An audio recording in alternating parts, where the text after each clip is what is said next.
Enquiry ಮಾಡಿಕೊಂಡು ಲಕ್ಷ್ಮೀ ಹೆಬ್ಬಾಳ್ಕರ್ ಅವರು ಉತ್ತರ ಕೊಟ್ಟಿದ್ದಾರೆ. ಆಗಸ್ಟ್ವರೆಗೆ ಗೃಹಲಕ್ಷ್ಮಿ ಹಣನ ಸಂದಾಯ ಮಾಡಿದ್ದೀವಿ ಅಂತ ಹೇಳಿದ್ದಾರೆ. ಅವರು ಮಾನ್ಯ ಸದಸ್ಯರು ಹೇಳ್ತಾರೆ ಫೆಬ್ರವರಿ ಕೊಡಲಿಲ್ಲ ಅಂತ. ಫೆಬ್ರವರಿ ಮತ್ತು ಮಾರ್ಚ್ನಲ್ಲಿ ಬಂದಿಲ್ಲ ಅಂತ ಹೇಳ್ತಾರೆ. ಅವ್ರ ಮಂತ್ರಿಗಳಿದಾರ? ಲಕ್ಷ್ಮೀ ಹೆಬ್ಬಾಳ್ಕರ್ ಇಲ್ಲ ಅಂತ ಅನ್ಸುತ್ತೆ. ನನಗೆ ಅರ್ಥ ಆಯ್ತು ಅವ್ರಿಗೆ ಹೇಳಿದ್ದು.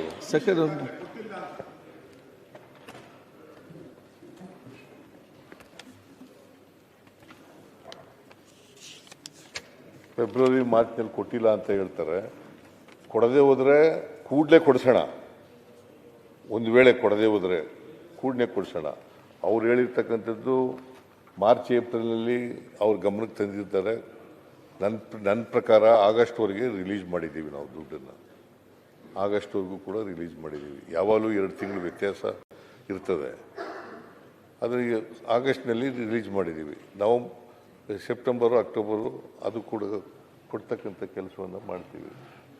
ಸೊ ಇದು ನೀವು ಬಂದಿಲ್ಲ ಅಂತ ಹೇಳಿದ್ರೆ ಕೂಡಲೇ ಕೊಡಿಸ್ತಕ್ಕಂಥ ಕೆಲಸ ಮಾಡೋಣ.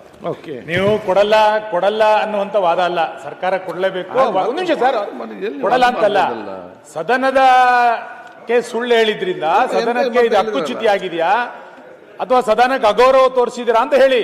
ಯಾಕೆಂದ್ರೆ ನಾವು ಪದೇ ಹೇಳಿದ್ವಿ, ನೀವು ಆಗಸ್ಟ್ ತನಕ ಕೊಟ್ಟಿರೋದು ಹೌದು, ಆದ್ರೆ ಫೆಬ್ರವರಿ ಮತ್ತು ಮಾರ್ಚ್ ಕೊಟ್ಟಿಲ್ಲ ಅನ್ನೋದನ್ನ ಅವರು ಸ್ಪಷ್ಟ ಹೇಳ್ತಾ ಇದ್ದಾರೆ ಅಂತ ಅಂದಾಗ್ಲೂ ಕೂಡ ಅದನ್ನ ಅವ್ರಿಲ್ಲ ನಾವು ಕೊಟ್ಟಿದೀವಿ ಅಂತ ಹೇಳಿದ್ರು. ಇದನ್ನ ಈಗ ಹಕ್ಕುಚ್ಯುತಿ ತಗೋತೀರೋ ಅಥವಾ ಸದನ ದಿಕ್ ತಪ್ಪಿಸಿದಿರೋ ಅಂತ ಹೇಳಿ. ನೀವು ಕೊಡ್ತೀವಿ ಅನ್ನೋ ವಾದ ಅಲ್ವೇ ಇಲ್ಲ. ಈಗ ಸದನದಲ್ಲಿ ಸಚಿವರು ಸುಳ್ಳು ಹೇಳ್ಬಿಟ್ರೆ ಏನ್ ಮಾಡೋದು? ಅಲ್ಲ, ಅದ್ಯಾಕೆ ಹಕ್ಕುಚ್ಯುತಿ? ಏನ್ ಹೇಳಿದ್ ಕೊಡ್ತೇವೆ ಅಂತ ಹೇಳ್ಬೇಕು. ಮತ್ತೆ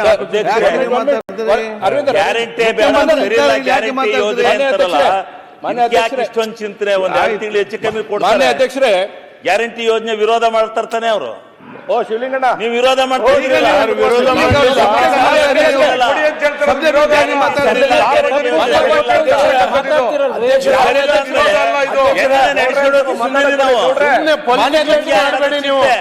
ಪೊಲಿಟಿಕಲೈಸ್ ಮಾಡಬೇಡಿ ಅಧ್ಯಕ್ಷರೇ.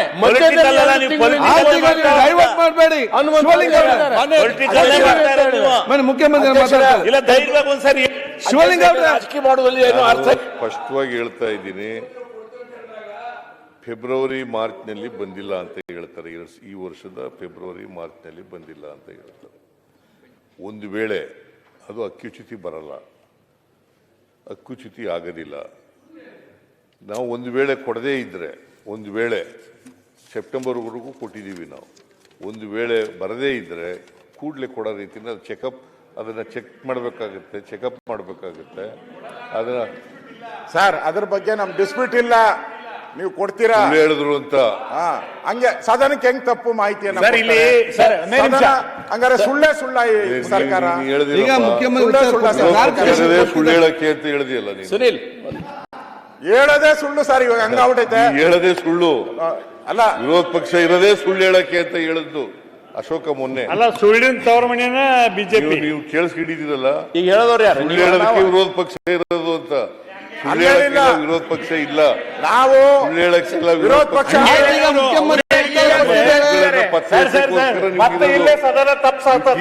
ಈಗ ನೀವು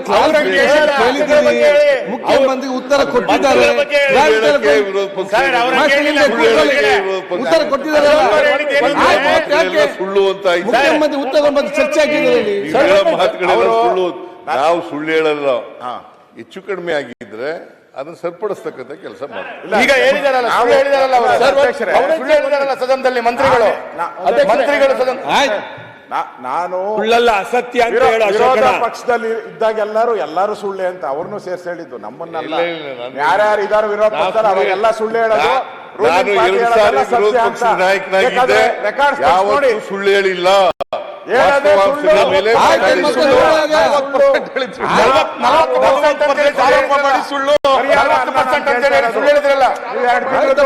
ನೀವೆಲ್ಲ ಯಾಕೆ ನಿಂತಿದ್ದೇವೆ ಮಾತಾಡುವಾಗ?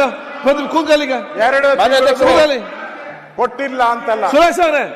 ಈಗ 2 ತಿಂಗಳದು ಕೊಟ್ಟಿಲ್ಲ ಅಂತ ನಾವು ಪ್ರಶ್ನೆ ಅಲ್ಲ ಅವ್ರು ಕೇಳ್ತಾ ಇರೋದು. ಅವ್ರು ಹೇಳಿದ್ರು ನಾವು ಕೊಟ್ಟಿಲ್ಲ ಅದಲ್ಲ. ನಾವು ಇಲ್ಲಿ ಈಗ ಅವರು ಸುಳ್ಳು ಹೇಳಿದ್ದಾರೆ.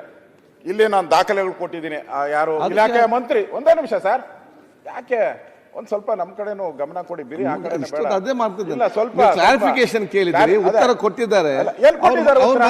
ಮಂತ್ರಿಗಳು ಮಾತಾಡ್ದೆ ಹೇಳಿದ್ರಲ್ಲ. ಇಲ್ಲ, ಕೊಟ್ಟವ್ರ ಈಗ ಅಧಿಕಾರಿ ಕೊಟ್ಟಿದ್ದಾರೆ ನಮ್ಗೆ, ಅಧಿಕಾರಿನಾದ್ರೂ ಸಸ್ಪೆಂಡ್ ಮಾಡಿ, ಇಲ್ಲ ಮಂತ್ರಿ ಮೇಲೆ ಆದ್ರೂ ಕ್ರಮ ಆಗ್ಲಿ, ಅಷ್ಟೇ ನಾವು ಕೇಳ್ತಾ ಇರೋದು. ನೀವು ಮಂತ್ರಿಗಳು ನೋಟ್ ಕಳಿಸಿದ್ದಾರೆ, ಅಲ್ಲಿ ಫೈನಾನ್ಸ್ ಬಿಡುಗಡೆ ಮಾಡಿಲ್ಲ ಅಂತ ಕಾಣುತ್ತೆ. ಸ್ವಲ್ಪ ಇದು ಮಾಡಿ ಏನು ಅವರೇ ನಾನು ಆದೇಶ ಮಾಡಿದ್ದೀನಿ ಹೇಳಿದ್ರು, ಮಂತ್ರಿಗಳು ನಾನು ಆದೇಶ ಮಾಡಿದ್ದೀನಿ ಹೇಳಿದ್ರು. 1 ಲಕ್ಷ ನೀವು ರೆಡ್ಡಿ ಅವರೇ, ಅಧ್ಯಕ್ಷರೇ, ನಿಮಿಷ ಅಧ್ಯಕ್ಷರೇ, ನಂದು ಕಳಕಳಿ ಏನಂತ ಕೇಳಿದ್ರೆ, ಶಿವಲಿಂಗೇಗೌಡ್ರೆ ಒಂದ್ ನಿಮಿಷ, ಶಿವಲಿಂಗೌಡ್ರೆ ಸರ್, ಮಾನ್ಯ ಅಧ್ಯಕ್ಷರೇ, ನೀವು ಸಭಾಪೀಠದಿಂದ ನಮ್ಮ ರಕ್ಷಣೆಗೆ ಬರಬೇಕು, ಸದಸ್ಯರ ರಕ್ಷಣೆಗೆ. ನಾವು ಈ ಸದನವನ್ನ ಅತ್ಯಂತ ಗಂಭೀರವಾಗಿ ತೆಗೆದುಕೊಂಡಿದ್ದೀವಿ. ನೀವು ಪ್ರಶ್ನೋತ್ತರ ವೇಳೆಯಲ್ಲಿ ಸಚಿವರು ಬರಲ್ಲ, ನಮಗೆ ಸಿಗುವಂತ ಒಂದು ಅಪರೂಪದ ಪ್ರಶ್ನೆಯನ್ನು ಕೇಳಿದಾಗ ಸಚಿವರು ಇಲ್ಲಿ ಸಿಗಲ್ಲ, ಉತ್ತರನೂ ತಪ್ಪಾಗಿ ಕೊಟ್ಟಿದೆ ಅಂತಂದಾಗ ಯಾರ ರಕ್ಷಣೆಗೆ ಬರಬೇಕು? ನೀವೇ ರಕ್ಷಣೆಗೆ ಬರಬೇಕಾಗಿರೋದು. ಹಾಗಾಗಿ ಯಾರೋ ತಪ್ಪು ಮಾಡಿದರೆ ಸರಿ ಮಾಡಿದರೆ ಅನ್ನೋಕ್ಕಿಂತ ಹೆಚ್ಚಾಗಿ ಸದನದ ದಿಕ್ಕನ್ನ ಯಾರೂ ತಪ್ಪಿಸಬಾರದು ಅಂತ. ಇದು ಮಾನ್ಯ ಮುಖ್ಯಮಂತ್ರಿಗಳು ಕೊಡಲ್ಲ, ಬಿಡುಗಡೆ ಮಾಡಲಿಲ್ಲ ಅಂತ ನಾನು ಹೇಳ್ತಾ ಇರೋದಲ್ಲ.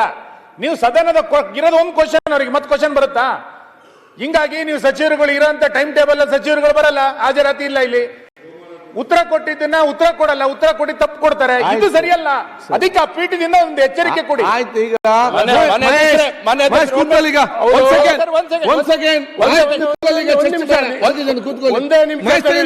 ಒಂದ್ ಸೆಕೆಂಡ್ ಅಲ್ಲ, ನಾನು ಮುಗಿಸ್ತೇನೆ, ನಾನು ಹೇಳ್ತೇನೆ, ಮತ್ತೆ ನೀವು ಮಾತಾಡಿ. ಯಾಕೆ ಮಾತಾಡ್ಬೇಕು? ಹಿರಿಯ ಸಚಿವರಿದ್ದೀರಿ, ತಾವು ಹಿರಿಯ ಶಾಸಕರಿದ್ದೀರಿ, ಅವರೇ. ಆಯ್ತು, ಕೂತ್ಕೊಳ್ಳಿ, ಈಗ ನೀವು ಹೇಳಿದ್ರೆ ಅವರು ಈ ರೀತಿ ನಡ್ಸಕ್ಕಾಗುತ್ತಾ? ಆಯ್ತು, ನೀವು ಮೂರ್ ಜನ ಮೂರು ರೀತಿಯಲ್ಲಿ ಮಾತಾಡ್ತೀವಿ. ಒಂದ್ ನಿಮಿಷ ತಿಳಿದಿದ್ದಾರೆ, ಗವರ್ನೆನ್ಸ್ ತಮ್ಮ ಕೆಲಸ ಅಲ್ಲ, ಆಯ್ತು ಮಹೇಶ್, ಒಂದು ನಿಮಿಷ ಮಹೇಶ್, ಒಂದು ನಿಮಿಷ ಆಯ್ತು, ಒಂದ್ ಸೆಕೆಂಡ್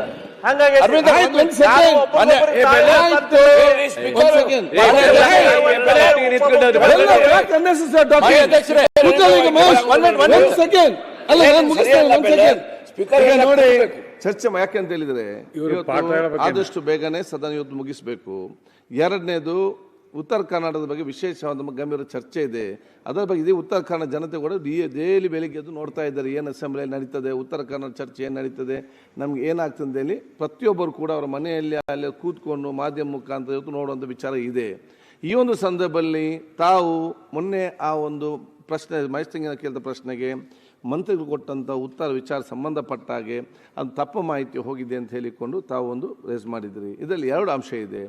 ಒಂದು, ಮಾರ್ಚ್ ಮತ್ತು ಫೆಬ್ರವರಿ ಮತ್ತು ಮಾರ್ಚಿದು ಅವತ್ತು ಅವರು ದುಡ್ಡು ನಮಗೆ ರಿಲೀಸ್ ಆಗಲಿಲ್ಲ ಅಂತ ಹೇಳಿದರು.